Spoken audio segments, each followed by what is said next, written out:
warzuqni fahma. Allahumma anfa'na bima 'allamtana wa 'allimna ma yanfa'una wa zidna 'ilman. Allahumma faqihna fid din wa 'allimna at-ta'wil. Sallallahu alaihi wasallam Muhammad wa ala alihi wa sahbihi wa sallam. Alhamdulillah. Alhamdulillah. Ucapkan selamat datang kepada semua yang hadir pada malam ini. Mudah-mudahan kita semua di dalam mendapat rahmat Allah dan keberkatan Allah Subhanahu wa taala, keberkatan daripadanya. Sedar tak sedar kita telah pun masuk pada hari ini berapa Zulhijjah. Kita dah mendekati hampir pada tarikh 10 Zulhijjah. Iaitu pada tarikh hari ini berapa hari bulan? 4 Zulhijjah. 4 Zulhijjah. Yang mana hari raya akan jatuh pada hari Selasa, kalau tak silap. Hari Selasa dan hari Arafah. Hari Arafah jatuh pada hari Isnin. Maka kita disunatkan untuk memperbanyakkan. Bermula daripada 1 Zulhijjah sampailah hari raya haji ni. Untuk kita perbanyakkan tahlil, tahmid, istighfar, selawat atas baginda Nabi sallallahu alaihi wasallam dan memperbanyakkan amal ibadah, khususnya amalan puasa. Disebabkan disunatkan untuk kita berpuasa bermula 1 Zulhijjah sehingga dah 10. Cuma 10 tak boleh lah. 10 tu hari raya, maka dilarang untuk berpuasa 9 Zulhijjah. Yang mana 9 Zulhijjah ni hari Arafah. Maka hari Arafah ini adalah hari yang mana ada tuntutan yang khusus untuk kita melakukan puasa pada hari Arafah tersebut. Pada hari Arafah. Maka janganlah kita bagi yang mana kita tinggal di sini, di Malaysia ni yang tak sempat nak pergi haji, tak sempat nak pergi umrah tahun ni ataupun tak dapat nak pergi haji tahun ni, kita puasalah, usahalah untuk puasa. Iaitu pada hari Arafah. Khususnya hari Arafah ni, sebab puasa hari Arafah ni besar pahala dia. Besar pahalanya. Antara hari yang mana memang ada fadilat khusus. Iaitu kalau kita tengok dalam hadis Nabi sallallahu alaihi wasallam, saya bacakan sedikit. Iaitu diriwayatkan daripada Abu Qatadah. Hadis Muslim, Imam Muslim rahimahullah ta'ala. Hadis sahih. Iaitu Imam Abu Qatadah. Diriwayatkan daripada Abu Qatadah radhiyallahu anhu, Rasulullah SAW bersabda, "Saumu yaumi Arafah yukaffiru sanataini madiyatin wa mustaqbilatin." Iaitu puasa pada hari Arafah menghapuskan dosa selama 2 tahun. Iaitu tahun yang lepas dan tahun yang akan datang. Ini kelebihan puasa hari Arafah. Hari Tarwiyah pula hari 8 Zulhijjah. Okey, itu pun disunatkan untuk kita berpuasa. Maka insya-Allah kita cubalah untuk dapatkan puasa hari Arafah ini. Dan hari Arafah ni hari yang mana Allah Subhanahu wa taala turunkan rahmatnya. Khususnya di bumi Mekah. Orang akan berwukuf di sana. Ketika itu rahmat Allah turun mencurah-curah. Maka walaupun kita tak dapat menunaikan haji, kita banyakkan doa di sini. Di sini kita banyakkan doa. Dan kita bertawassul dengan orang-orang yang mana mereka dikurniakan untuk pergi haji. Mudah-mudahan Allah Subhanahu wa taala dengan keberkatan mereka ini Allah menerima doa kita, Allah merahmati kita, menjauhkan kita daripada musibah, bala dan sebagainya, menyegerakan hilangnya COVID-19 ini daripada diri kita semua dan membuka jalan penyelesaian untuk kita dan seluruh yang bertungku lumus, peralainan dan sebagainya dalam mengatasi perkara ini. Tanpa bantuan Allah, sudah pasti kita tak akan mampu untuk berbuat apa-apa. Kerana kita ni manusia, kita ni lemah. Bila kita hanya bergantung kepada asbab, bukan maknanya kita meninggalkan asbab, ikhtiar perlu kita lakukan dari sudut duniawinya, tetapi dalam masa yang sama perlu juga kita bina hubungan dengan Allah. Itu beza antara kita dengan orang yang bukan Islam.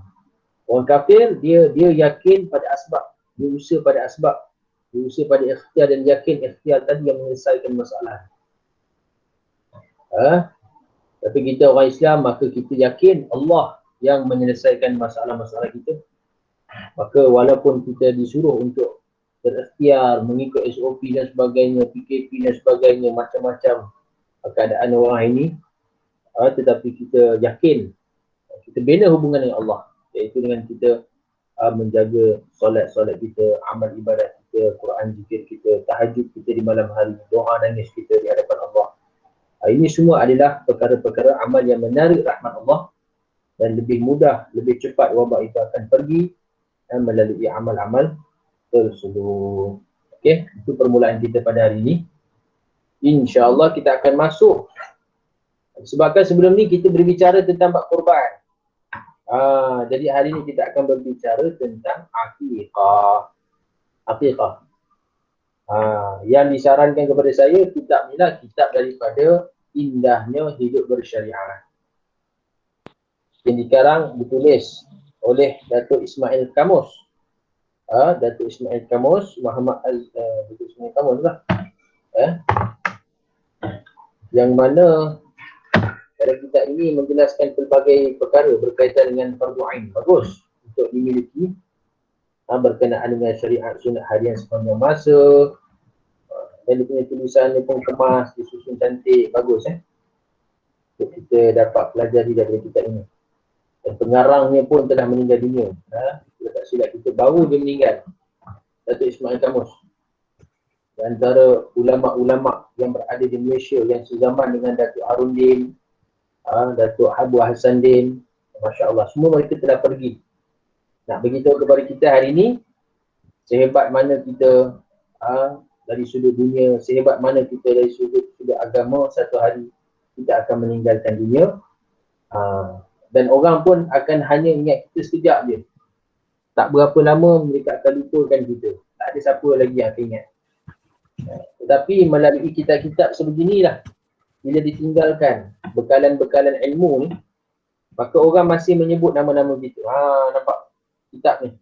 Walaupun tuan dia dah pergi, tapi bila ditinggalkan khazanah-khazanah ilmu untuk dihayati oleh masyarakat, maka namanya masih disebut-sebut, masih didoakan rahmat, masih didoakan keampunan. Jadi begitulah kita sebenarnya. Apa yang kita nak sebenarnya bila kita dah tinggalkan dunia ini, tak lama, kita ni dunia sekejap. Hari ni kita tengok orang pergi, besok satu hari kita pun akan pergi. Tak lama. Bahkan sebenarnya setiap kematian yang berlaku di hadapan kita itu ialah Allah Ta'ala hantar untuk ingatkan kita. Wahai manusia, wahai kamu yang melihat kematian yang berlaku ini, ketahuilah, ingatlah bahawa kematian itu juga akan berlaku pada diri kamu. Ini sebenarnya peringatan yang penting. Dalam ini juga disebutkan tentang syariat bermasyarakat. Bagus kita miliki. Jadi tuan-tuan perempuan kalau belum ada, boleh cuba dapatkan. Kalau yang telah ada, bolehlah kita gunakan dalam pengajian kita, insyaAllah. Ada khusus berkaitan dengan fardu ain lah. Dan saya akan tambah-tambah lah apa yang patut. Sebab saya pun tak pernah belajar kitab ni. Fardu ain asas. Sebab kita belajar di madrasah, di pondok, kita belajar kitab-kitab Arab. Pondok dulu ada kitab Jawi, tapi madrasah saya tak ada kitab Jawi. Dia hanya ada kitab Arab. Jadi, apa yang dalam ni semua saya dah belajar, tetapi kitab ni saya belum belajar. Itu maksudnya. Okey. Jadi kita cuba lihat apa yang disampaikan, ditulis, penisian-penisian oleh Datuk Ismail Kamus. Sebelum tu kita mendoakan, kita menyedekahkan, menghadiahkan Al-Fatihah kepada musannif pengarang kitab.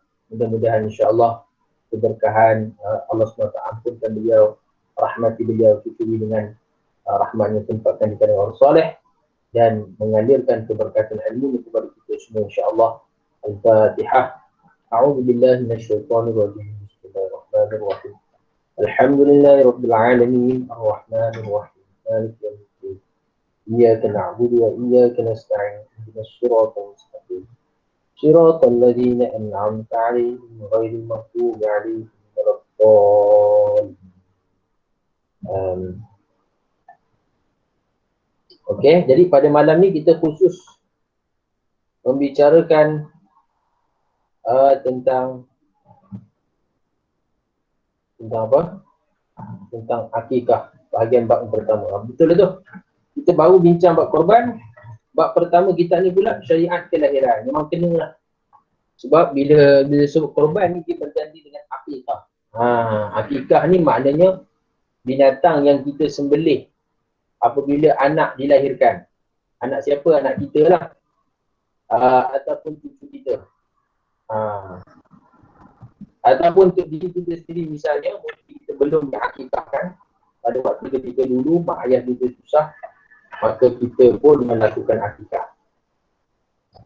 Jadi kita lihat apa yang ada, tuan-tuan perempuan, kalau tak pernah tengok, mungkin tuan-tuan saya tunjuk ni. Kita ni masyhur ya tuan-tuan. Kita ni masyhur. Tuan-tuan boleh dapatkan insyaAllah.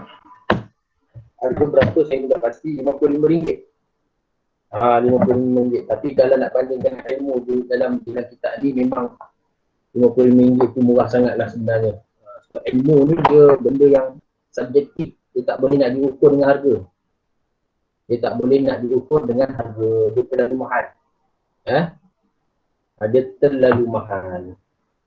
Jadi kalau nak bayar hakikat ilmu ni, Allah Akbar. Sebab ilmu agama ni dia menyelamatkan kita daripada azab api neraka. Daripada azab kubur. Daripada siksa neraka. Masuk dalam syurga. Jadi terlalu besar nikmat agama ni. Bila kita diberi taufik oleh Allah untuk belajar ilmu agama, subhanallah. Itu satu nikmat yang sangat besar. Tak mampu untuk dibayar. Walaupun dengan seluruh dunia kalau kita miliki. Kerana esok di hari akhirat ada orang yang mana dia nak melepaskan diri dia daripada api neraka Allah, maka dia sanggup apa? Dia sanggup korbankan, dia sanggup tebus dengan diri dia, dengan keluarga dia, isteri dia, anak dia, harta dia, bahkan seluruh harta yang dimiliki atas dunia. Kalau dia memiliki seluruh dunia pun dia akan tebus untuk selamatkan diri daripada api neraka Allah. Allahu Akbar. Sebab tu tuan-tuan, api neraka ni bukan benda main-main. Dia benda yang serius. Benda yang sangat besar yang kita kena perhatikan untuk selamatkan diri kita, keluarga kita ni, Masya Allah. Lepas tu paling kurang kita jaga solat kita tuan-tuan, pastikan anak-anak kita ni, Masya Allah, tanya mereka solat mereka macam mana, mereka semayang tak awal waktu. Itu benda yang sangat penting. Kerana solat adalah kunci kepada pintu syurga. Baik. Sebab itu Nabi SAW ajar kepada kita baca doa ini setiap kali lepas solat. Allahumma ajirna minan nar. Allahumma ajirna minan nar. Baca lepas subuh 7 kali. Baca lepas maghrib 7 kali. Allahumma ajirna minan nar. Ya Allah, peliharalah kami daripada api neraka 7 kali. Dalam hadis menyebut kalau kita baca doa ini dan kita mati pada malam itu, maka Allah Subhanahu Wa Taala akan selamatkan kita daripada api neraka. Kita mati setelah baca selepas subuh, waktu siang, Allah selamatkan kita daripada api neraka. Amal yang mudah sangat, terlalu simple, mudah untuk dihafal pun, dan sangat ringan. Cuma apa? Nak amalkan itu memerlukan taufik, kekuatan daripada Allah. Sebab itu kita kena banyak doa dengan Allah. Ya Allah, berilah saya kekuatan, taufik, hidayah. Dan jangan lupa untuk doakan hidayah ini kepada umat juga. Keluarga kita, suami kita, anak-anak kita. Mereka juga memerlukan hidayah. Baik.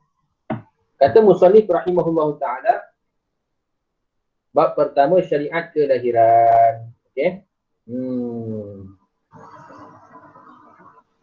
Yang mana musannif pengarang telah membawa satu hadis daripada Abu Musa radhiyallahu anhu, katanya aku telah mendapat seorang anak, kemudian aku membawanya kepada baginda Nabi SAW.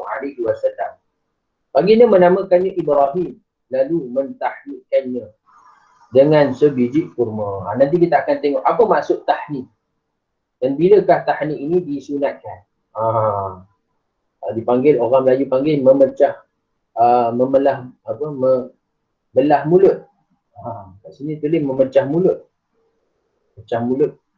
Arti setengah perkataan digunakan membelah mulut. Tapi maksud dia sama je lah. Okey, baik. Tangisan bayi bergema memecah keheningan suasana kehadiran ahli keluarga baru itu momen yang dinantikan khususnya oleh si ibu dan juga si bapa. Kelahiran bayi sebagai penghubung jambatan kasih suami isteri suatu rahmat Allah yang tidak ternilai harganya. Ada orang dia berkahwin berpuluh tahun tak ada anak. Ini ujian daripada Allah. Sebenarnya ujian ni bukan ada anak tak ada anak. Ujian ni setiap keadaan orang beriman itu adalah ujian.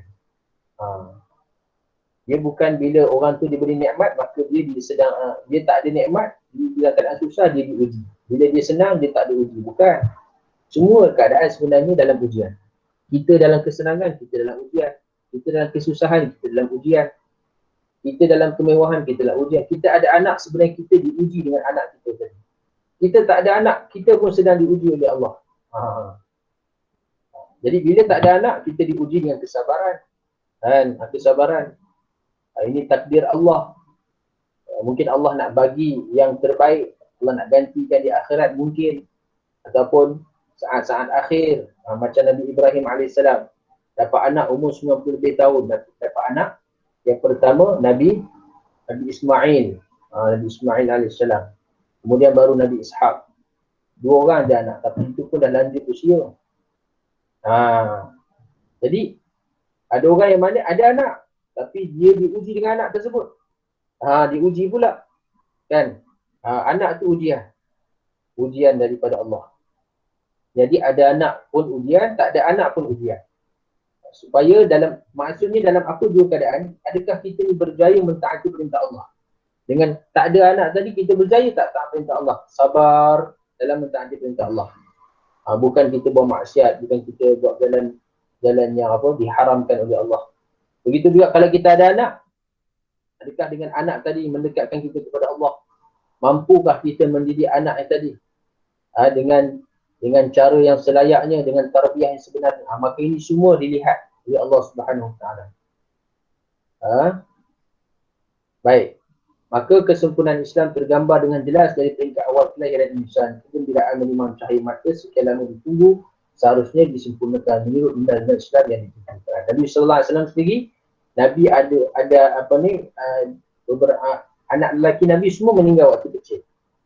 Meninggal waktu kecil. Ada antaranya Nabi Ibrahim, meninggal waktu kecil.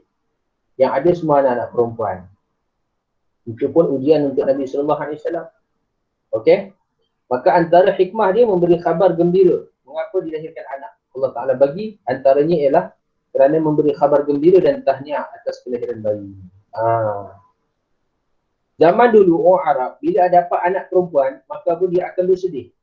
Dalam Quran Allah ceritakan zaman Arab jahiliyah, wa idza busyira ahaduhum bil unta dhalla wajhuhu muswaddan wa huwa kadhim, iaitu apa dia bila diberi khabar gembira, diberi berita bahawa kamu dilahirkan anak perempuan, maka wajah dia bertukar menjadi masam, merah, rasa macam kecewa yang sangat, dalam keadaan marah, seolah tak reda dengan kurniaan tersebut. Tetapi apabila, sehingga di zaman jahiliah orang dapat anak perempuan ni dia akan tanam anak dia hidup sampai tahap begitu bencinya mereka pada anak perempuan ini, kerana bagi mereka anak perempuan ini menyusahkan. Masya Allah. Tetapi datangnya agama Islam meninggikan martabat wanita, sehingga orang yang menjaga anak perempuan ini, Nabi SAW memberi khabar-khabar gembira, pahala-pahala yang besar-besar untuk mereka yang mana mendapat anak-anak perempuan. Masya Allah. Dalam hadis disebutkan orang yang jaga anak-anak perempuan ni diberi pahala-pahala yang besar. Okey. Kemudian seterusnya, kelahiran bayi merupakan satu khabar gembira bagi setiap manusia. Justru orang-orang Islam mendengar khabar gembira ini perlu bersegera meraihkan kegembiraan tersebut. Ketika Nabi SAW dilahirkan, kita cuba balik sorat sirah Nabi. Ketika Nabi dilahirkan, ada satu orang ni, dia adalah hamba Abu Jahal. Abu Lahab. Abu Lahab ni pakcik Nabi. Tabbat yada Abi Lahabin wa tab, yang Allah Ta'ala telah cela dalam Al-Quran.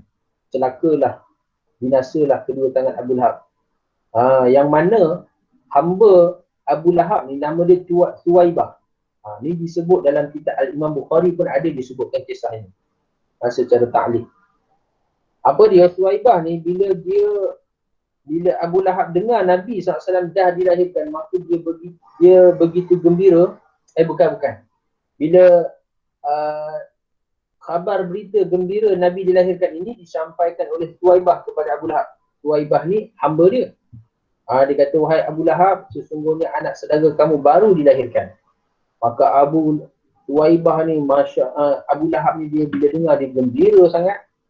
Dia begitu gembira bukan sebab apa? Sebab semata-mata anak buah dia baru dilahirkan. Yang lahir pula lelaki. Masya Allah. Orang Arab sukalah. Maka maka ketika itu dia kata, wahai Suwaibah, kamu ni aku merdekakan. Aku telah merdekakan. Masya Allah. Sebab terlalu gembira.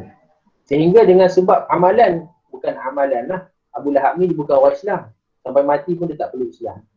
Sebab itu tuan-tuan, hidayat Islam ni adalah milik Allah. Dia bukan masalah kita, kehebatan diri kita. Belum tentu. Ada orang dia kata, kalau aku hidup zaman Nabi, aku dah jadi orang hebat dah.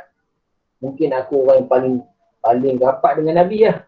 Aku ni orang paling cinta Nabi. Ada orang dia cakap macam tu. Tak salah lah percakapan dia. Tapi maksudnya bila kita lihat balik, kan, benda tu bukannya kita boleh dapatkan dengan begitu mudah untuk bersama Nabi ni. Bahkan dia adalah antara perkara yang dipilih oleh Allah. Sebab apa? Abu Lahab, Abu Jahal ni duduk zaman Nabi, melihat mukjizat Nabi, melihat akhlak Nabi. Tetapi mereka pun tak diberi hidayah oleh Allah. Mereka pun tak menjadi orang-orang yang dikatakan sebagai sahabat Nabi. Jadi alangkah rugi dan alangkah malang. Sebab itu kita baguslah kita ada keinginan seperti itu. Tapi yang lebih penting daripada itu ialah kita menghargai nikmat Islam yang Allah berikan kepada kita pada hari ini. Dengan kita kita mengamalkan sesungguhnya, menyampaikan, belajar dan sebagainya. Maka Abu Lahab ni bila dia sampaikan berita gembira ni, bila dia merdekakan Suwaibah ni, akhirnya bila dia mati, Hadrat Abbas kalau tak silap radhiyallahu anhu, dia telah mimpi Abu Lahab ni. Dia mimpi Abu Lahab ni, dia tanyalah, Abu Lahab ni dalam Bukhari ada. Abu Lahab, apa jadian kamu ni? Apa macam keadaan kamu sekarang ni? Abu Lahab kata, aku ni dalam keadaan yang sangat dahsyat, diazab oleh Allah. Dia kafir, kufur, selama-lamanya dalam neraka Allah. Sebab tu tuan-tuan, orang kafir ni kita kena kesian pada mereka, kena doakan, ya Allah, kau berilah hidayat. Ada jiran-jiran kita yang mana mereka bukan Islam, doakan hidayat. Sebab mereka ni kalau mati tuan-tuan, mati selama-lamanya dalam neraka, bukan sekejap, bukan setahun, 2 tahun tuan-tuan. Allah Akbar. Sedangkan kita ni kalau mati, kita ada kalimah, maka banyak mana dosa pun kita akan masuk syurga satu hari nanti. Bukan nak ringankan neraka Allah tu, tapi nak beritahu besarnya kalimah yang ada pada kita ni. Sebab tu tuan-tuan, kalau boleh kita cubalah kan, tunjukkan akhlak yang mulia pada orang-orang Islam ni, dan mereka tertarik untuk memeluk agama Islam. Kita bantu, maknanya sehingga hati mereka lunak dan lembut melihat keindahan agama Islam. Jadikan diri kita sebab kebaikan. Maka Maka Abu Lahab kata, aku tak sangat teruk. Tapi tiap-tiap hari Isnin, maka aku telah diberi minum oleh Allah daripada jari aku ni.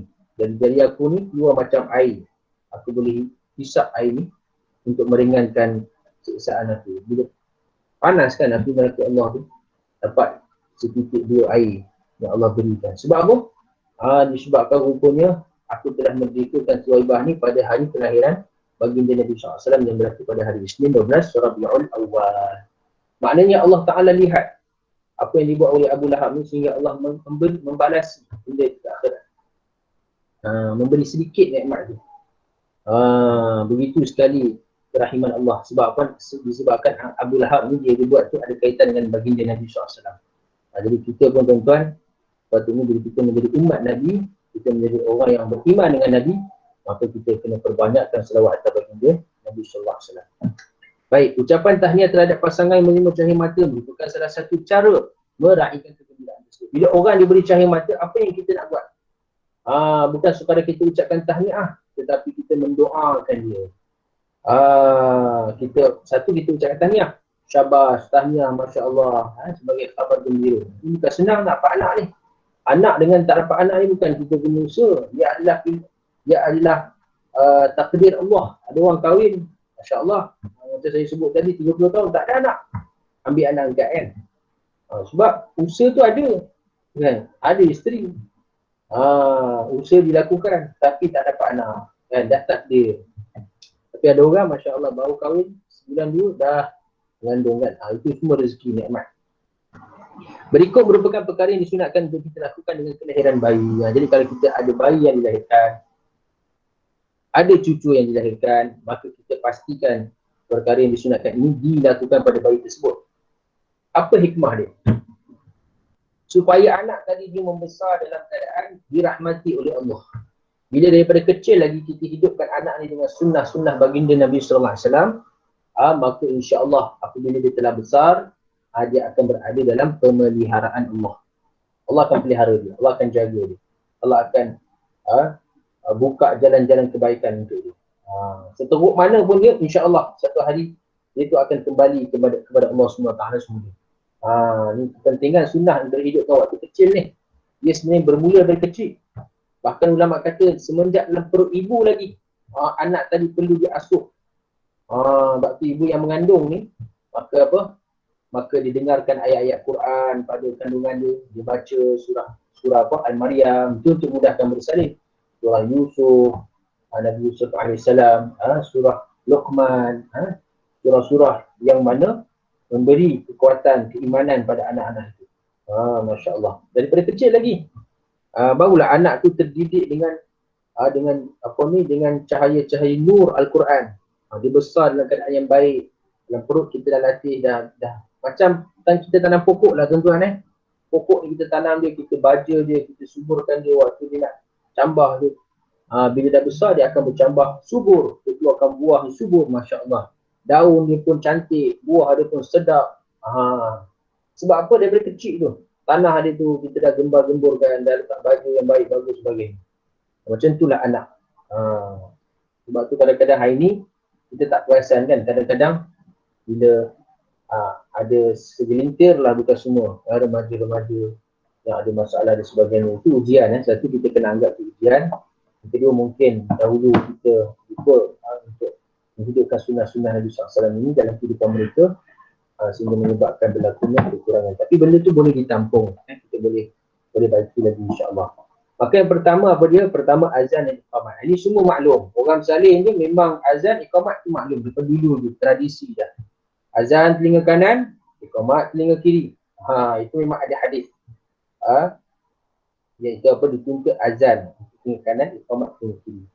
Supaya apa? Supaya kalimah yang pertama masuk dalam telinga anak itu adalah kalimah azan, kalimah tauhid, membesarkan Allah. Allahu Akbar, Allahu Akbar ni kalimah agung ni. Syaitan bila dengar orang azan ni pun dia lari. Dalam hadis beritahu bila muazzin ni azan Allahu Akbar, Allahu Akbar, syaitan lari terkentut-kentut. Kan? Jauh sejauh-jauh ni tak nak dengar suara. Tapi bila orang sembahyang Allahu Akbar, dia datang. Kan? Dia bisik. Uzkur kaza, ingatlah ini, ingatlah itu kan. Itu yang dalam sembahyang kita macam-macam ingat tu. Sebab tu kalau kita lupa barang tuan-tuan, cuba kita sembahyang. InsyaAllah kita ingat. Sebab ada tukang mengingatinya, syaitan. Kunci kita hilang, kita sembahyang. Try tengok, insyaAllah jumpa. Rupanya kat poket tadi, kita letak kat poket luar kerja tadi. Lupa. Sebab syaitan tu ingat kita. Ni bukan saya sebut, ni ulama sebut dalam kitab. Baik. Maka apa dia? Azan di telinga kanan. Ada hadis yang menyebutkan, iaitu kita tengok muka surat yang ketiga. Hadis yang menyebutkan. Iaitu an Abi Rafi' qala ra'aitu Rasulullah SAW azana fi udhunil Hasan bin Ali hina waladahu Fatimah.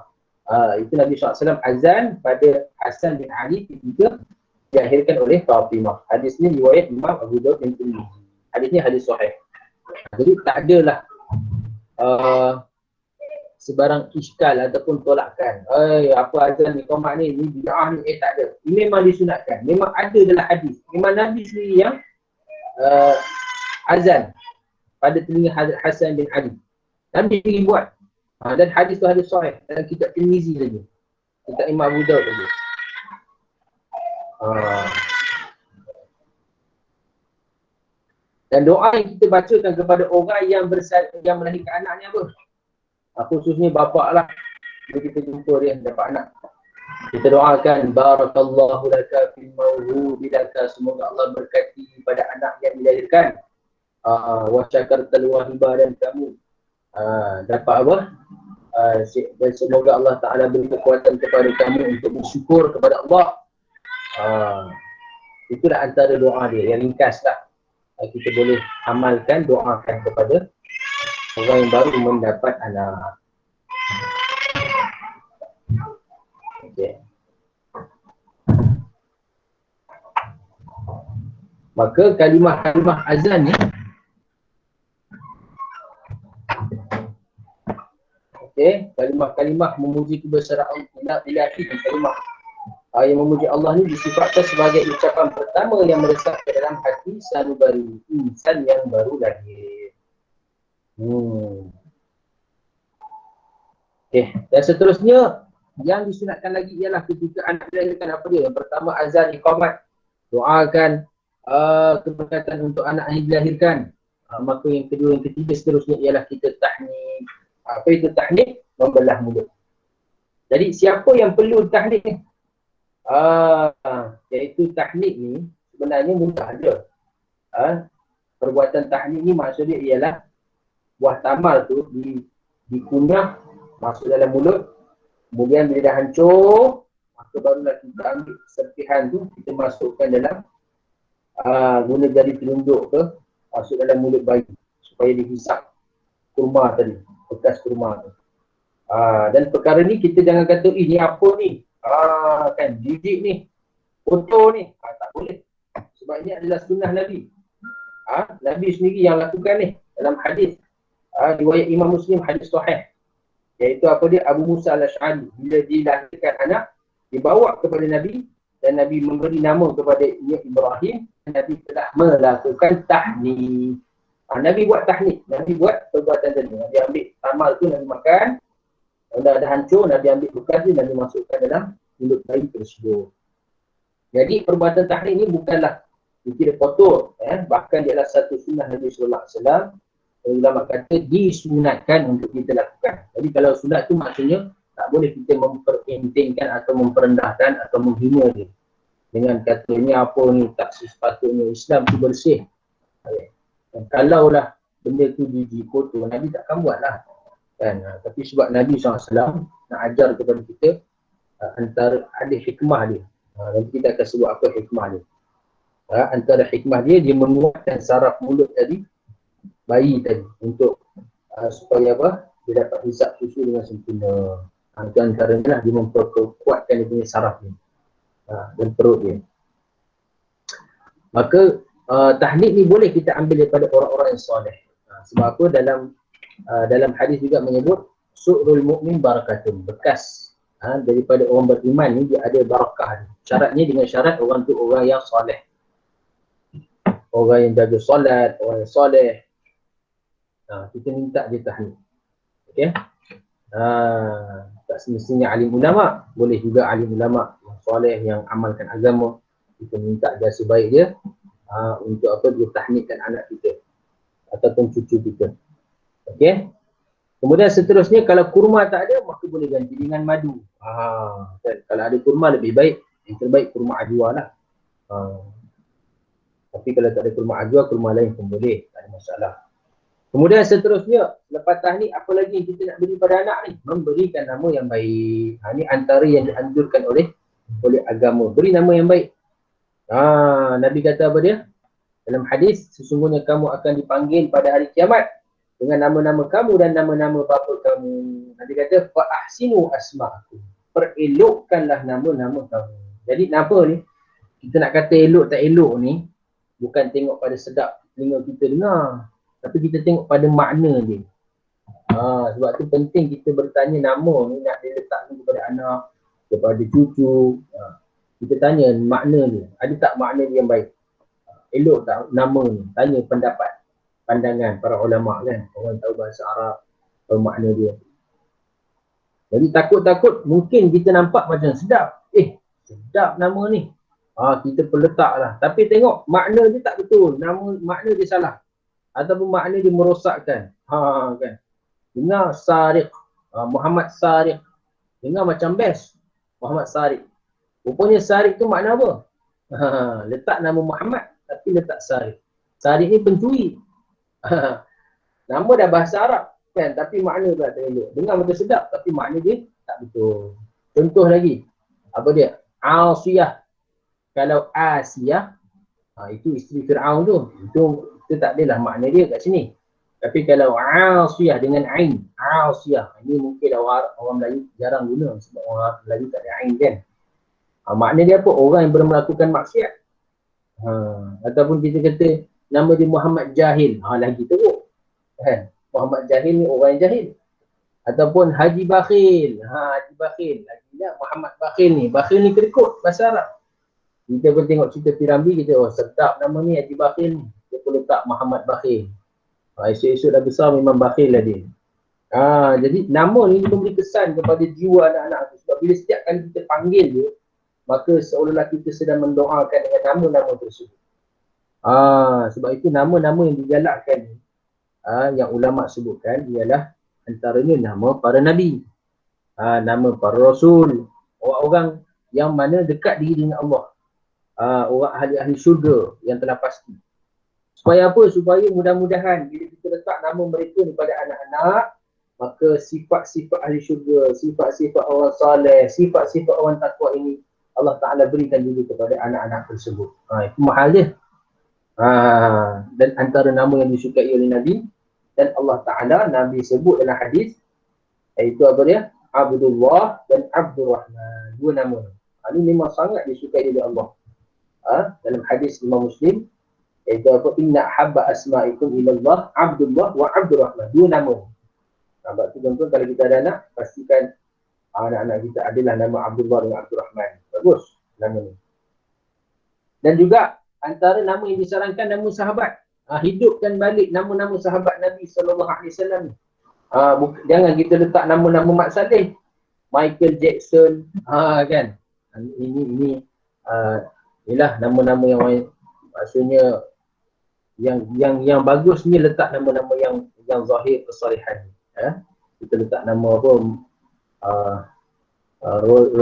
Ronaldo, kan. Itu tak baguslah tuan-tuan. Kita doakan hidayat untuk pemilik nama, tetapi untuk anak kita beri nama orang-orang yang baik. Seperti Abu Bakar, Omar, Osman, Ali, Sa'ad, Zubair. Ini semua nama-nama sahabat. Dan banyak lagi. Iaitu 313 sahabat Badar yang menghadiri peperangan Badar itu 313. Itu semua sahabat Badar, ranking sahabat yang paling utama selepas apa? Selepas 4 khalifah dan selepas sahabat yang digelar sebagai Asyarah Mubasyarah, iaitu 10 orang yang diberi khabar gembira dalam satu majlis bahawa mereka akan masuk dalam syurga Allah. Masya Allah. Ada 3 atau 13. Jadi tuan-tuan, kita boleh dapatkan nama-nama sahabat tu. Kita tengok dalam kitab-kitab sirah sahabat Nabi. Banyak lagi nama-nama mereka. Jadi antara nama yang dicadangkan lah. Kemudian seterusnya ialah antaranya lagi bila anak dilahirkan. Yang pertama, kita dah melakukan azan iqamat. Kemudian kita dah tahnik. Kemudian kita dah beri nama yang baik. Maka kita buatlah akikah dan bercukur. Akikah dan bercukur tuan-tuan. Akikah ni kita sembelih kambing. Kan? Sembelih kambing. Okey, sembelih kambing. Dia sebenarnya kalau ikut tertib yang ulama sebut dalam kitab fiqh, cara dia begini. Mula-mula ialah kita sembelih kambing, kemudian kita berlakukan sembelihan akikah, kemudian barulah kita beri nama, kemudian barulah kita cukur. Itu cara dia lah kalau ikut tertib yang betul. Tapi kalau sebaliknya pun tak apa, tak ada masalah. Dapat juga pahala sunat tu. Okey. Maka akikah ni kita menyembelih kambing ataupun unta ataupun biri-biri untuk bayi yang dilahirkan. Pada bila tu nak sembelih? Iaitu hari ke-7 kelahiran. Itu afdal, yang utama. Kalau nak hari lain pun boleh juga, tak ada masalah. Tapi yang paling afdal hari ketujuh. Jadi kalau dia lahir pada siang hari tadi, ini hari pertama lah. Esok hari kedua. Ketiga, keempat, sampai hari ketujuh. Hari ketujuh, kita buatlah akikah. Kemudian, kita berilah nama. Kemudian, kita cukur rambut dia. Kalau mampu buat satu hari, buatlah. Selewat-lewatnya akikah sembelihan ni kita buat sampai dah sebelum anak tu balik, waktu dia panjang. Waktu dia panjang. Tapi yang paling terbaik sewaktu ibu masih berpantang, masa itulah kita buat. Hari ke-7, kalau tak dapat hari ke-14. Kalau tak dapat juga hari 21. Kalau tak dapat juga hari mana-mana hari yang lain pun tak apalah. Dan yang penting kita cuba untuk lakukan. Tapi hukum dia tidaklah wajib, dia hanyalah sunat sahaja, sunat muakkadah dalam mazhab Syafi'i. Okey. Nabi SAW sendiri menganjurkan supaya anak lelaki diakikahkan 2 ekor kambing ataupun seekor kambing pun boleh memadai. Nabi buat akikah untuk Hasan Hussein 2 orang, setiap seorang dengan seekor kambing tu. Nabi tak buat 2, Nabi buat 1. Mungkin takhfifan lil ummah, untuk meringankan umat. Sebab kalau Nabi buat 2, nanti semua orang nak buat 2 kan. Jadi Nabi buat 1 itu nak meringankan. Walaupun anak tu anak lelaki, dapat juga pahala sunat. Tapi paling afdal 2 ekor kambing anak lelaki dan seekor kambing anak perempuan. Jadi orang yang dilahirkan anak tu bergantunglah. Kalau dia ada keperluan lebih, ada rezeki lebih, dia nak buat 2 ekor untuk anak lelaki, silakan. Tapi kalau dia tak ada rezeki, dia memang kesempitan, boleh buat seekor pun jadilah. Yang penting dia buat kan untuk anak ni tadi, niatkan sebagai apa? Sebagai akikah anak tersebut. Tapi orang yang dijemput ataupun yang jual kambing tu pula, janganlah tekan dia. Kau anak lelaki kena 2 ekor ni. Tak buat 2 ekor berdosa nanti. Boleh tambah dosa pula kan. Padahal dia nak jual kambing lebih kan. Janganlah kita tekan dia sampai begitu. Ataupun orang yang diberi makan tu, bukan anak lelaki ke lahir, patut 2 ekor lah. Kenapa seekor je? Jadi jangan begitu pula kan. Sebab apa? Benda itu hanya sunat sahaja, afdal. Afdal tu 2. Afdal, jadi benda afdal ni tak perlu untuk kita engkar, terpulang kepada orang nak buat. Dan binatang tadi, binatang sama macam korban. Dari segi cukup syarat dia.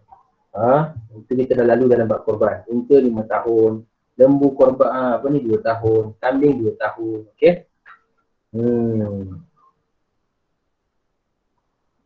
Tidak ada sihat, iaitu sihat tidak cacat. Kemudian disunatkan akikah ni, daging dia tu dipotong mengikut sendi. Jangan kita pecah-pecahkan tulang dia. Dan disembelih atas nama anak yang dilahirkan. Mana kita sembelih, ya Allah, ini adalah akikah untukmu.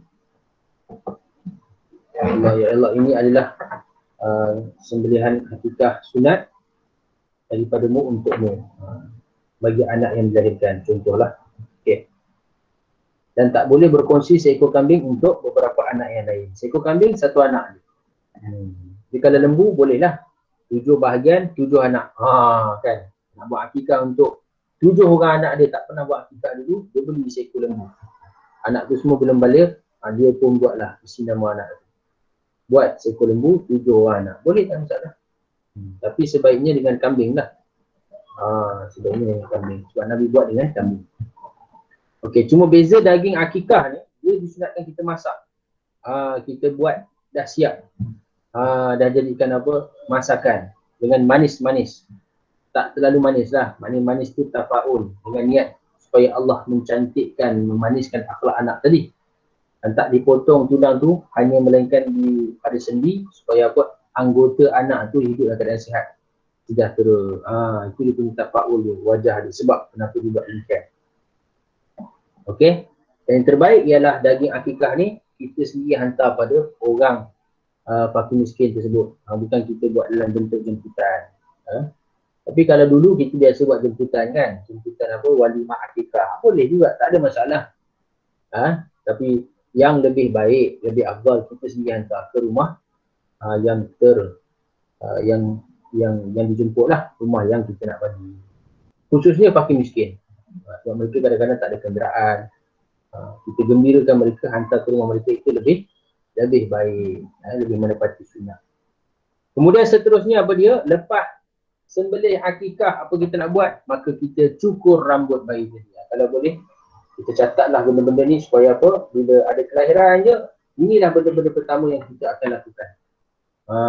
Ada orang bila lahir anak, dia fikir aku nak beli baju berbrand apa. Nak beli stroller, nak beli car seat, nak beli apa ni semua, dia fikir hak tu dulu. Sedangkan benda-benda sunat ni lebih mudah, lebih simple yang kita boleh buat segera ni lebih bagus. Yang patutnya diutamakan, benda tu kita boleh fikir kemudian, kan? Dia akan datang kemudian. Bila kita buat hak sunnah ni, hak agama ni, Allah akan mudahkan hak dunia kita. Maka apa dia? Anjuran cukur rambut bayi ni, dia ada hikmah dia. Dari segi kesihatan pun bagus. Sebab apa? Dia membuka selaput kepala, menajamkan daya penglihatan, pendengaran dan dia hidup. Ini untuk kanak-kanak tersebut. Ini menurut Imam Ibn Qayyim rahimahullah ta'ala. Okay. Bahkan ada disebut dalam mazhab Imam Syafi'i, dalam hadis disebut ma'al ghulami aqiqatuhu. Iaitu apa dia? Bayi itu tergadai. Al-ghulamu murtahimin bi'aqiqatih. Bayi itu dia tergantung oleh akikahnya, dengan akikahnya. Yuzbahu anhu yawmas sabi'. Yang mana akan disembelih pada hari ketujuh. Jadi kalau bayi itu tak diakikahkan, ada sebahagian ulama menyebut maka bayi itu tak akan mampu untuk beri syafaat kepada ibu bapa dia di hari akhirat. Itu sebahagian ulama lah berpandangan seperti itu, seperti Imam Ahmad rahmatullah alaih. Maka sebab itu yang terbaik kita cubalah semampu mungkin untuk melakukan akikah. Dan akikah ni dibuat untuk orang yang hidup. Kalau bayi tadi lahir mati, lahir-lahir memang dah tak hidup, memang tak ada roh. Jadi tak ada keperluan untuk kita buat akikah. Tak ada. Sebab akikah ni kaedah dia untuk orang hidup. Jadi kalau mati, maka tak ada akikah untuk. Tapi kalau memberi nama, ingat tasmiyatun, memberi nama, maka disunatkan walaupun anak yang dilahirkan itu telah meninggal dunia. Dia lahir-lahir dah mati, meninggal ataupun gugur. Sunat kita berikan nama pada kandungan yang gugur itu. Itu beza dia. Beza memberi nama dengan akikah. Ingat tu? Perbezaan antara akikah dan memberi nama. Okey. Seterusnya, selepas kita mencukur rambut, apa yang kita perlu buat? Bila rambut dah dicukur, bayi tadi bukan cukur sikit-sikit. Kita ada setengah orang, bila rambut bayi ni kita potong sikit-sikit. Boleh juga kan. Last sekali dia cukur semua kan. Kita panggil apa? Cukur jambul. Boleh juga kan. Dia sebenarnya potong. Orang ni potong sikit, orang ni potong sikit, orang ni potong sikit, orang ni potong sikit. Itu adat orang Melayu kan, tapi tak salah lah. Tapi sebenarnya sunnah yang sempurna, kita terus potong semua kan. Tapi biasa kita tengok orang yang biasa buat ni, dia potong-potong, last sekali dia cukur semua lah. Itu pun boleh. Yang terbaik, cukur semua itu yang disunatkan. Lepas tu, timbang rambut tadi. Kita tengok berapa gram. Lebih kurang 1-2 gram lah. Tak berat mana pun. Nilaikan dengan emas atau perak. Nabi kata apa? Sedekahkan dia. Sedekah kepada fakir miskin. Jadi 1 gram lebih kurang 200 lebih kot. Kita kalau mampu, kita ada duit lebih, kita sedekahkan, beri kepada fakir miskin. Ada sekarang ni PKP kan tuan-tuan. Ramai orang yang mana kaya jadi miskin, orang miskin bertambah miskin. Maka kita carilah, khususnya daripada ahli keluarga kita, adik-beradik mungkin, sepupu sepapak, anak buah, kita tahu mereka ni susah, miskin, kita bagilah duit tadi, tak ada masalah. Kemudian antaranya lagi ialah berkhitan. Berkhitan itu kan, berkhitan ni 14, bukan berkenaan dengan bayi yang dilahirkan. 14. Jadi bila sebut berkhitan ni, iaitu lelaki, hukum dia wajib lah. Dalam mazhab Syafi'i, lelaki dan perempuan dua-duanya wajib. Walaupun dalam mazhab yang lain, ada sebahagian mengatakan perempuan tak wajib khitan. Tapi dalam mazhab kita, pendapat yang mu'tamad, dua-dua hukumnya wajib. Perempuan wajib khitan, lelaki wajib khitan. Cuma cara kaifiat khitan tu berlaku tak sama. Perempuan cara lain, lelaki cara dia lain. Okey? Baik. Jadi waktu khitan dalam kitab fiqh disebutkan waktu khitan yang paling afdal. Bila tu? Maka ulama sebut dalam mazhab Syafi'i. Pertama hari ke-7. Hari ke-7 bayi dilahirkan kita khitan. Kalau bolehlah waktu yang afdal. Kalau tak dapat hari ke-7 kita ambil hari ke-40. Hari kelahiran 40. Itu pun bagus juga. Sekarang ni tuan-tuan, kalau saya kat Melaka ada satu klinik yang kita sediakan untuk apa? Untuk khitan kanak-kanak ni. Umur 40 dia dah boleh buat. Satu hari je tuan-tuan. Hari ni kita buat appointment. Okey, dia bagi tahu tarikh bila datang, kita datang. Kemudian bila kita datang, kita masuk, nanti dia akan dibuatlah proses tu. Pakai laser ke apa ke. Lepas dah siap, dia akan masukkan klaim macam apa. Bekas tu ditutup. Kemudian dalam tempoh sehari lah. Lepas dah kering, besok tu kita datang semula dan dia akan cabut klaim tu, dia akan tengok kalau semua okey baik, maka dia kata okey dah sembuh dah. Satu hari dah siap dah tuan-tuan. Orang dulu khitan ni kalau lelaki 7 hari, 2 minggu kan, sebulan.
Terputus sekejap, minta maaf jadi line tak berapa clear, terputus sekejap.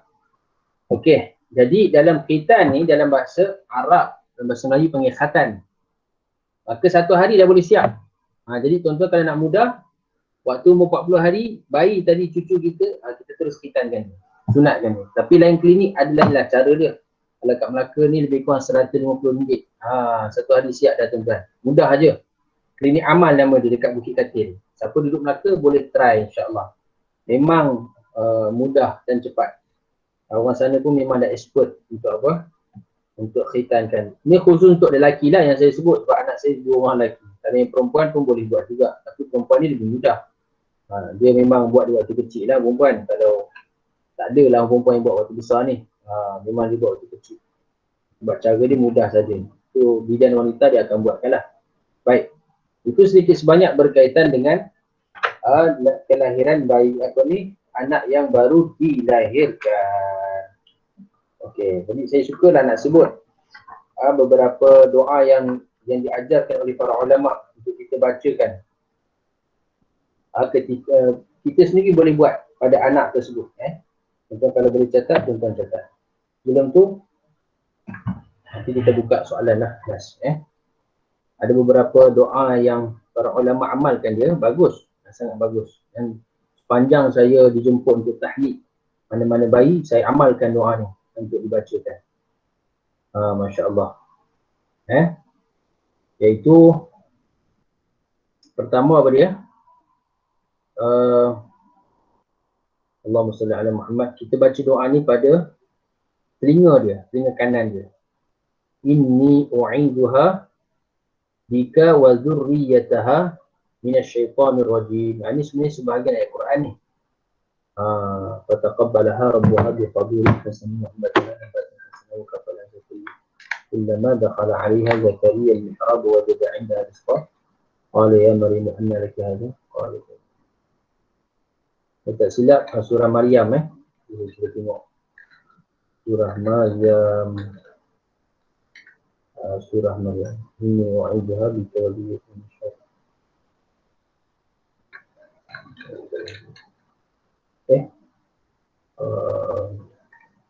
surah Maryam ni dia dekat di 4.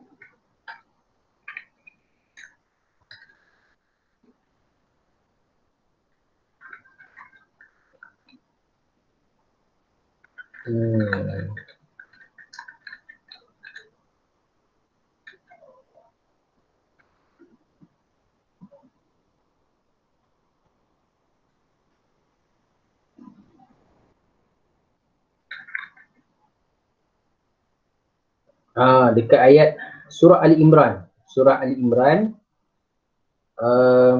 siapa yang ada Quran boleh buka ayat 36. Dia pada hampir bahagian akhir tu. Wa inni sammaituha Maryama wa inni u'iduha bika wa dzurriyyataha minasyaitonir rajim.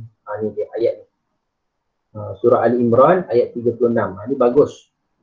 Kita bacakan makna dia apa? Sesungguhnya aku meminta lindung kepada Allah terhadap bayi ini dan zuriatnya daripada gangguan syaitan yang direjam. Kita mendoakan untuk bayi tadi Allah pelihara daripada syaitan yang direjam, gangguan. Sebab bayi kan dia mudah, dia lemah, jadi dia mudah terkena gangguan. Jadi kalau kita dah siap-siapkan ayat-ayat orang panggil apa, ruqyah ni, maka insya-Allah dia akan berada dalam pemeliharaan Allah. Kemudian antara doa lagi, Allahumma ja'alhu barran taqiyan rasyidan wa ambithu fil islami nabatan hasanan. Ini dibaca oleh Abu Musa Asy'ari. Ya Allah, jadikanlah anak ini anak yang baik, berbakti pada ibu bapa, bertakwa dan cerdik. Hidupkanlah dia, besarkan dia dalam Islam dengan pembesaran yang baik. Jadi kita baca, doakan bahasa Melayu pun boleh. Kemudian ada doa yang dibaca oleh Ibnu Abbas. A'udzu bikalimatillahi tammatin min syaitan wa hammah wa min kulli 'ainin lammah. Ini pun juga doa yang dibaca. Masyhur dalam hadis. Tapi kita baca juga untuk kanak-kanak tersebut.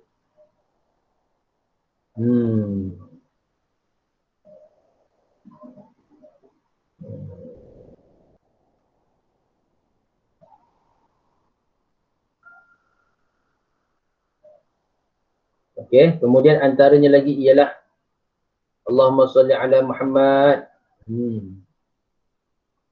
Apa tadi? Antaranya lagi ialah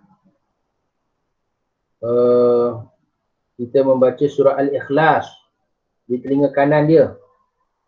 Ni semua orang boleh buat sebab kita dah hafal. Surah Al-Qadar telinga kiri dia. Diriwayatkan daripada Sayyidina Ja'far As-Sadiq radhiyallahu anhu, siapa yang melakukan hal tersebut pada bayi, maka bayi itu tidak akan pernah melakukan maksiat zina sepanjang umur hidupnya, insya-Allah. Masya-Allah. Jadi anak lelaki kita amalkan, anak perempuan pun kita buat. Khususnya anak perempuan lah, cubaan dia lebih kuat, masya-Allah. Baca surah Al-Ikhlas telinga kanan, surah Al-Qadar telinga kiri. Ni bagus ni, sangat bagus untuk dibacakan. Kemudian antaranya lagi, bila letak tangan pada kepala bayi tadi, okey.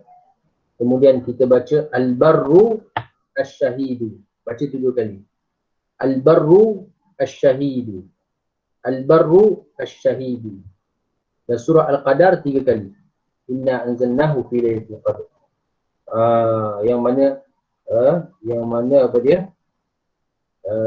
Bayi tadi bila dibaca, insya-Allah dia akan membesar dalam keadaan memberi manfaat. Bukanlah orang yang menyusahkan kita, insya-Allah. Itu sekadar saja pada malam ini berkenaan dengan bayi yang dilahirkan. Kalau ditanya antara akikah dan korban, yang mana kita nak dahulukan? Kalau kita hanya mampu salah satu saja di saat ibadat korban semakin hampir ni, maka sudah pastilah jawapannya kita mendahulukan korban. Kerana korban ni ada sebahagian ulama mengatakan wajib dalam mazhab yang lain. Tapi akikah ni tak ada mana-mana ulama yang mengatakan wajib. Itu yang pertama sebabnya. Yang kedua ialah kerana ibadah korban dia ada 4 hari je. Raya pertama, raya kedua, raya ketiga, raya keempat. Itu sahaja waktu yang boleh korban. Lain dah tak boleh dah. Habis raya keempat dah tak ada daripada korban. Waktu dia singkat. Adapun akikah, kalau mungkin sekarang kita tak buat, kita boleh buat lagi. Lepas raya haji boleh buat. Bulan 8 boleh buat, bulan 9 boleh buat. Selagi anak tu belum balik, maka boleh kita lakukan. Kalau dah balik, maka anak itu sendiri yang disunatkan untuk melakukannya. Bukan lagi ibu bapa dia. Okey, ada sebarang soalan pada malam ini untuk kita punya sesi kuliah kita. Sesiapa yang ingin bertanya, Masya Allah, boleh tulis di tempat yang disediakan. Ada sesiapa nak bertanyakan?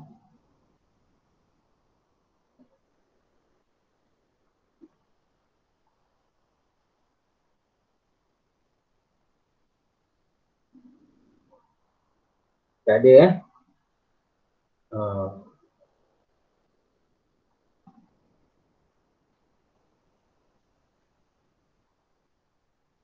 Kak Syamsiah macam mana? Ada apa-apa soalan? Ada apa Ustaz? Okey. InsyaAllah. Kalau tak ada apa, tinggal untuk amal je lah. Dia benda yang paling berat dalam ilmu ni ialah nak amal. Sebab kalau dengar tu memang best. Kan? Kalau ceramah yang dengar lagi, ustaz yang ceramah tu ustaz famous, selebriti lagi lah best. Tapi hak nak amal tu, itu yang paling berat sekali. Sebab itu di akhirat nanti, disebutkan apa dia, 4 perkara yang akan ditanya anak Adam. Iaitu antaranya apa, ilmu dia yang telah belajar. Berapa banyak yang dia telah amal. Wa an ilmin fima amilahu. Ilmu yang dia telah belajar tadi, ilmu tu yang dia telah belajar berapa banyak dia telah amal. Itu tuntutan yang utama lah. Kalau macam tu dia kata tak payah belajar lah ustaz, nanti tak pasal-pasal kena tanya nanti. Dah lah belajar, penat-penat lepas tu kena tanya pula kat akhirat. Amal ke tidak? Payah, baik tak payah belajar lah. Kan, baik dia kita jadi orang tak tahu pun tak apa. Sebenarnya kalau kita tak tahu lagi payah. Kan? Belajar tu satu tuntutan, amal itu satu tuntutan yang lain. Kalau kita tak belajar, kita jahil. Bila kita jahil, maka bukan semua jahil kita dimaafkan. Bahkan ada kejahilan yang mana juga menyebabkan dosa. Yang jahil dimaafkan ni ialah bila kita baru memeluk Islam, ataupun yang kedua kita ni memang betul duduk jauh daripada ulama. Susah nak belajar, tak ada tempat belajar, tak ada ustaz boleh tanya. Maka kalau tak tahu itu dimaafkan. Tapi kalau kita sekarang ni kat Malaysia tak adalah istilah jahil yang dimaafkan tu. Sebab kita memang ada semua medium-medium, saluran-saluran untuk kita belajar tu. Dekat IKIM ada macam-macam. Ilmiah-ilmiah dibentangkan. Dekat televisyen ada, dekat YouTube ada. Tapi kena pilih lah yang betul. Dekat online pun ada, macam-macam. Tanya ustaz sendiri pun boleh, kat taman kita, kampung kita ada. Jadi nak tak nak je tinggal. Baik, insyaAllah mudah-mudahan Allah SWT beri keberkatan kepada kita pada hari ini. Allah Subhanahu Wa Taala memberi taufik untuk kita amalkan dan sampaikan pahala daripada pengajian ini kepada khususnya Datuk Ismail Kamus kita rahimahullah ta'ala wa nafa'ana bi'ulumihi wa ulumi kefikiran. Ada soalan tadi, saya bacakan sikit. Salam untuk kepastian untuk baca surah Al-Ikhlas dan surah Al-Qadar. Surah Al-Ikhlas tinggi kanan bayi, surah Al-Qadar tinggi kiri bayi. Ya, betul. Betul. Okey. Surah Al-Qadar dibaca tinggi kiri. Ya, surah Al-Qadar tinggi kiri. Al-Qadar ni inna anzalnahu fi lailatul qadar. Surah tu. Al-Ikhlas qul huwallahu ahad. Qul huwallahu ahad. Itu surah Al-Ikhlas. Okey, baik, insya-Allah. Wabillahi taufiq wal hidayah. Assalamualaikum warahmatullahi wabarakatuh. Apa yang baik daripada Allah, kita kasar bahasa, saya minta ampun, minta maaf. Kita doa kepada Allah supaya Allah Ta'ala jauhkan kita daripada musibah, bala, dan mudahkan segala urusan kita semua, insyaAllah. Dan murahkan rezeki kita, mudahkan segala urusan kita dunia akhirat. Amin ya rabbal alamin. Assalamualaikum warahmatullahi wabarakatuh. Waalaikumsalam warahmatullahi. Terima kasih Ustaz. Terima kasih Ustaz. Terima kasih Ustaz. Assalamualaikum warahmatullahi wabarakatuh. Terima kasih Ustaz.